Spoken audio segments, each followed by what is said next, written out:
Video start చేయడానికి ముందు ఒక డిస్క్లైమర్ అండి. భగవంతుడు అనేవాడు అణువణువులో ఉంటాడు అని అన్నప్పుడు హనుమంతుడి దేహములో శిరస్సు నుంచి పాదము వరకు కూడా రాముడి శక్తితో నిండిపోయి ఉంటుంది.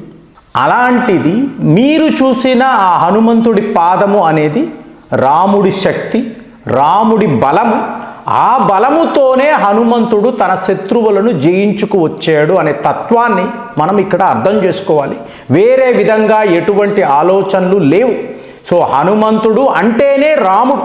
ఒక మానవ రూపములో మీరు చూడడమే కానీ అపారమైన శక్తిని గుర్తించినప్పుడు ఈ తారతమ్యాలు, ఈ తేడాలు ఏవి కూడా ఉండవు. సో ఇప్పుడు ఇజ్రాయెల్ క్యాబినెట్లో ఒక అతిపెద్ద నిర్ణయం, అంటే ఇది జియోపొలిటికల్ సునామీ అని అనాలండి. డైరెక్ట్గా భారత్కు కనెక్ట్ అయి ఉండే ఒక విషయం. అంటే ఇజ్రాయెల్ వాళ్ళు టర్కీ అనబడే దేశం 1913లో ఓటమాన్ సామ్రాజ్యము అని అంటారండి. సో వీళ్ళ సైన్యాన్ని మన వాళ్ళు ఓడించారు. ఇది కూడా మనం మాట్లాడాం, హైఫా పోర్ట్ గురించి చెప్తూ ఉంటాం. సో ఇప్పుడు ఏమైందంటే ఇజ్రాయెల్ వాళ్ళు తమ క్యాబినెట్లో ఒక నిర్ణయం తీసుకున్నారండి, ఒక అమెండ్మెంట్ని ప్రవేశపెట్టారు.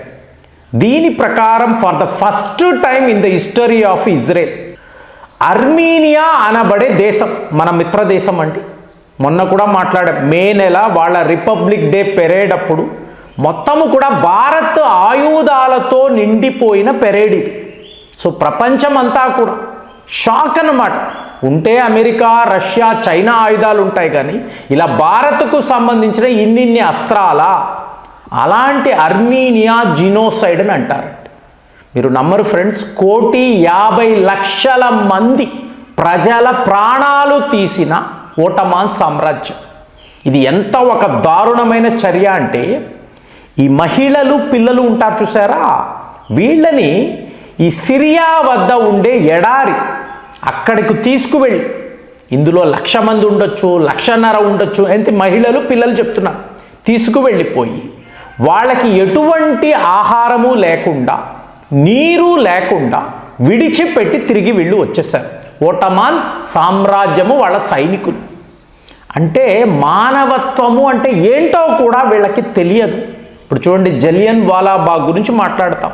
ఇవాళ కూడా యూకేకి సంబంధించిన ఏ ఒక నాయకుడు కూడా మేము తప్పు చేశాము, మమ్మల్ని క్షమించండి అని చెప్పరండి. సో అలాంటి మైండ్ సెట్ ఉన్నవాళ్ళు. సో ఇప్పుడు టర్కీ ఈరోజు కూడా లేదండి, అదంతా పచ్చి అబద్ధాలు, అలాంటివి ఏమీ జరగలేదు, మేము అలా చెయ్యలేదు అంటారు. కానీ 1913లో టర్కీ యొక్క పాలకులు ఎవరు అంటే వీళ్ళే కదా. సో అప్పుడే కదా మీకు ఈ సమస్యలన్నీ వచ్చాయి.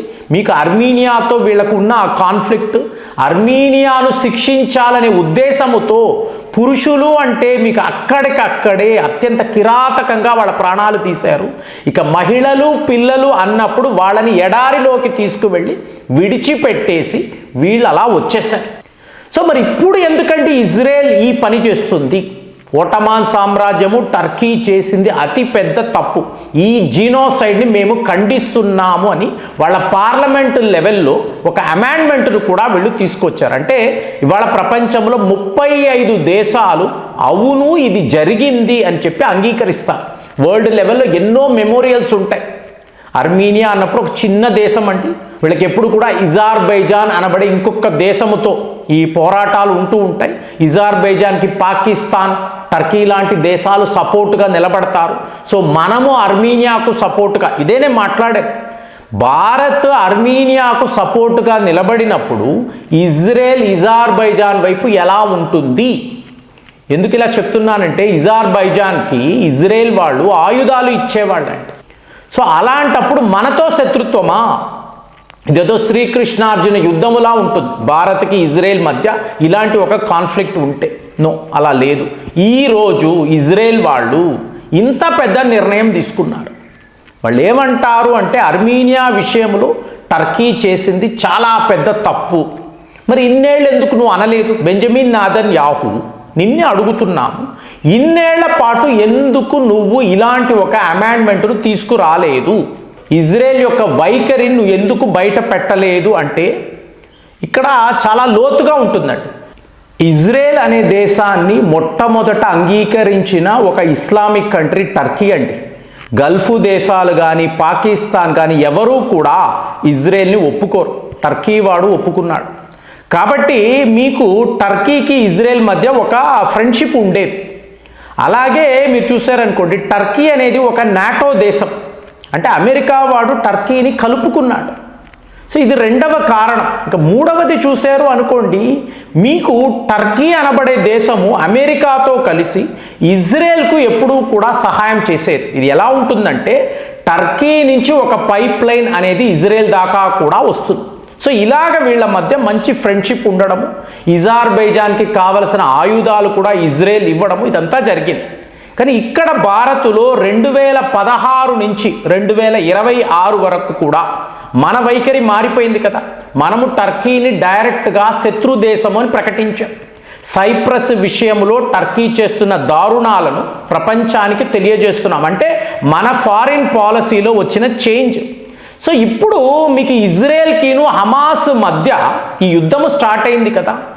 సో టర్కీ వాళ్ళు రెచ్చిపోయి ఇంత దారుణాలు ఇజ్రాయెల్ చేస్తుందా, పాలస్తీనియా ప్రజల విషయంలో ఇజ్రాయెల్ చేస్తున్న దాన్ని మేము ఖండిస్తున్నాము కాదు. బెంజమిన్ నెతన్యాహు ఒక వార్ క్రిమినల్. ఇతన్ని మేము మా కోర్టులో అంటే ఒక ట్రయల్ అనేది మేము వేస్తాం. ఒకవేళ ప్రూవ్ అయ్యిందనుకోండి, ఇతనికి శిక్ష విధిస్తాము. అంటే రేపు బెంజమిన్ నెతన్యాహు టర్కీ వద్ద పరిసర ప్రాంతాల్లో దొరికితే వీళ్ళు అరెస్ట్ చేసి అతని జైల్లో పెట్టే అవకాశాలు కూడా ఉన్నట్టుగా వాళ్ళు చెప్పుకుంటున్నారు. ఈ చెప్పడము ఇవాళ టర్కీ అనేది ఇజ్రాయెల్ యొక్క మీకు శత్రు దేశముగా మారింది. సో ఇదంతా కూడా హమాస్తో జరిగిన యుద్ధమే కారణం. కానీ లోతుగా చూశారనుకోండి, భారత్ ఎవరిని శత్రువుగా చూస్తే ఇజ్రాయెల్ వాళ్ళని శత్రువుగా గుర్తిస్తుంది.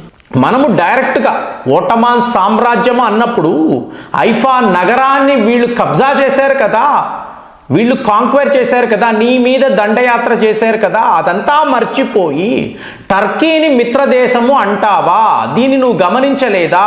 మా భారతీయులు, మా సైనికులు ఎలాంటి ఒక యుద్ధము చేశారు, ఎలాంటి ప్రాణ త్యాగాలు చేశారు అని చెప్పి మనం దీన్ని పెద్ద లెవెల్లో క్యాంపెయిన్ చేయడంతో, అలాగే మీకు ఇప్పుడు టర్కీ ఇజ్రాయెల్ ఒక శత్రు దేశమని అనడము, బెంజమిన్ నెతన్యాహు ఒక వార్ క్రిమినల్ అనడము.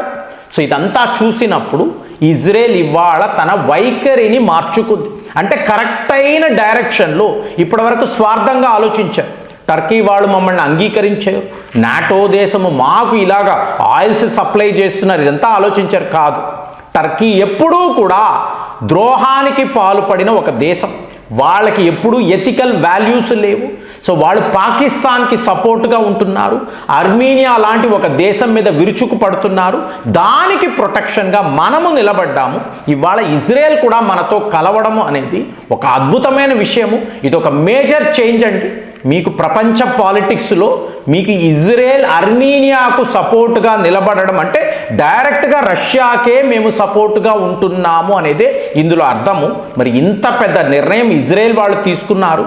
ఆల్రెడీ మనం మాట్లాడాం, ఇరాన్ పని అయిపోయిన తరువాత అంటే ఈరాన్లో ఏం చెయ్యాలో, వాళ్ళ అణు అస్త్రాలను ఎలా ఆపాలో ఆపిన తరువాత మా నెక్స్ట్ టార్గెట్ టర్కీనే అని చెప్పి ఇజ్రాయెల్ వాళ్ళు ఓపెన్గా ఛాలెంజ్ చేశారు. టర్కీ అయిన తరువాత మా నెక్స్ట్ టార్గెట్ పాకిస్తాన్ అన్నారు.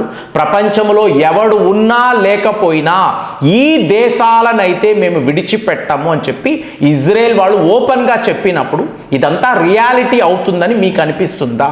ఇవాళ ఇజ్రాయెల్ వాళ్ళు టర్కీని మా ఎనిమీ అని అనడము, దీన్ని మీరు ఎలా చూస్తున్నారు?